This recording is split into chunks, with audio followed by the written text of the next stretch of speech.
Umarangkada na ang Paris Olympics pero naging kontrobersyal ang pagsisimula nito dahil sa ilang eksena sa opening ceremony nito na hindi ikinatuwa ng ilang manonood. Yan pong tatalakay ni Professor Antonio Contreras sa Punto de Vista. Professor.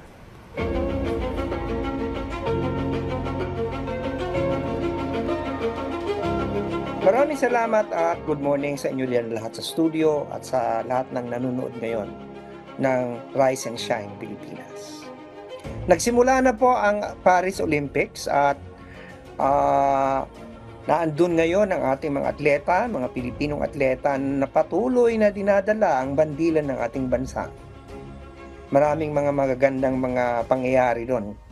At kasama na doon, ako personally na impress ako. Tumayo yung balahibo ko nung napanood ko si Celine Dion na kumanta.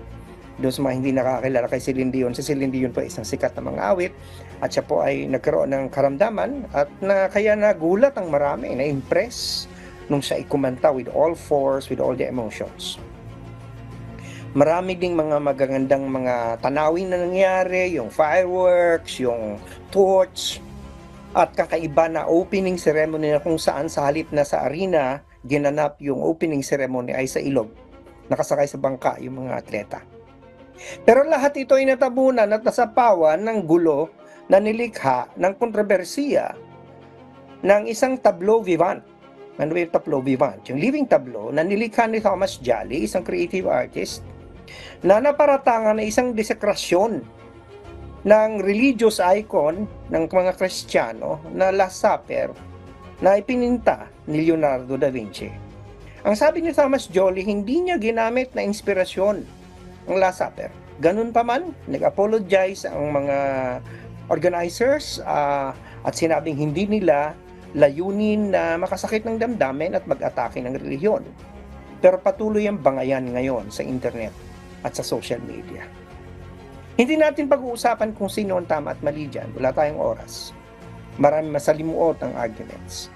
Ang pag-usapan natin ay ang mas mahalagang question o tanong. Bakit kasi ang relihiyon na kung tutuusin, ang layunin ay pag-isahin ng tao o kaya magbigay ng pagmamahal, maging daluyan ng komunidad, ng pag-uunawa, ng pagbibigayan, ng pagpapatawad, ay naglilikha ng kaguluhan. Why is it that religion, which is teaching love and understanding and forgiveness, has created so much discord and so much animosity?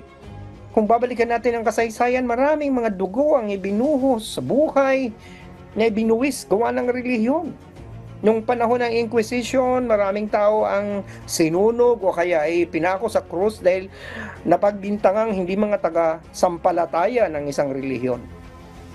At hanggang ngayon, naglilika ang relihiyon ng kaguluhan at nakita na nga natin ito sa awayan tungkol dyan sa di umano'y desekrasyon ng Last Supper. Simple lang po ang sagot dyan. Kaya po, nagiging mitsa ang relihiyon ng hindi pagkakaintindihan ay dahil ang bawat religion nag-a-assume na sila lamang ang tama, na ang kanilang mga kapanalig lamang ang maliligtas at ang ibang hindi mga naniniwala ay kaaway kalaban. Tayo po ay may kalayaang manampalataya. Nasa saligang batas natin sa Pilipinas ang separasyon ng Estado at ng relihiyon. Hindi po tayo lumalabag sa batas kapag tayo hindi naniniwala sa isang relihiyon.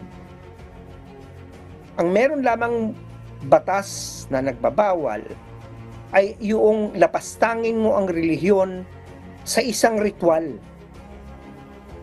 Pero tayo po ay may kalayaang magsalita. Meron po tayong free speech rights. So pwede pong batikusan ang religion, pwede mo ring batikusin yung bumabatiko sa religion mo, pero hindi po krimen. Wala pong batas na nilalabag ang mag-criticize ng religion. Meron po tayong kalayaan. Yung sinasabi nilang blasphemy, nangyayari lamang yan kapag ikaw ay pupunta sa isang misa at manggugulo ka doon. O kaya merong nangyayaring ritual na religion ay doon mo sisiraan ng isang religion. O kaya yung mga santo o kaya mga simbahan ay i-desecrate mo. Yan po ang pinagbabawal ng batas. Pero yung magsulat ka sa social media man o magsalita ka laban sa relihiyon, yan po ay protektado ng saligang batas. Madaling uminit ang ulo ng mga tao kapag ang relihiyon ang pinag-uusapan. Pero dapat sanang isa-isip natin ang paggalang sa opinyon ng iba. Kung ang nangyayari lamang ay kalayaang nilang magsalita ang pinapairal. Meron din naman tayong kalayaan na sagutin ang kanilang mga argumento sa malumanay at mapayapang paraan. Ang isa pang nakababahala dito ay kapag ginagamit natin ang relihiyon para mag-discriminate laban sa iba. Likas na kasi doon sa relihiyon na kapag hindi nang nanampalataya sa iyo, parang ang tingin mo na demonyo, makasalanan. At ngayon nga nakikita natin ito. Kasi kung titingnan mo, yung nangyari sa Paris, yung tableau vivant doon, hindi naman yun ang kauna-unahang pagkakataon na nagkaroon ng mga images and representation na kahawig ng Last Supper ni Leonardo da Vinci. Marami na pong popular cultural imagery na pinakita yung katulad ng sa mga television, sa soap opera na House, sa sining The Simpsons, so Expendables. Meron pa nga image na mga aso ang naandun sa mesa. Hindi tayo masyadong nag-react doon.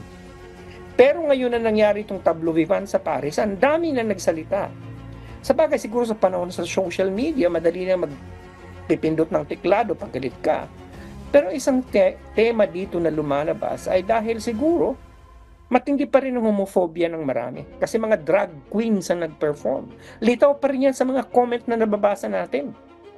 Kasi mga drag queens. So andun yung homophobia, galit, dahil mga LGBTQ ang naandun. Pero yung mga aso ang naandun, hindi masyadong napansin.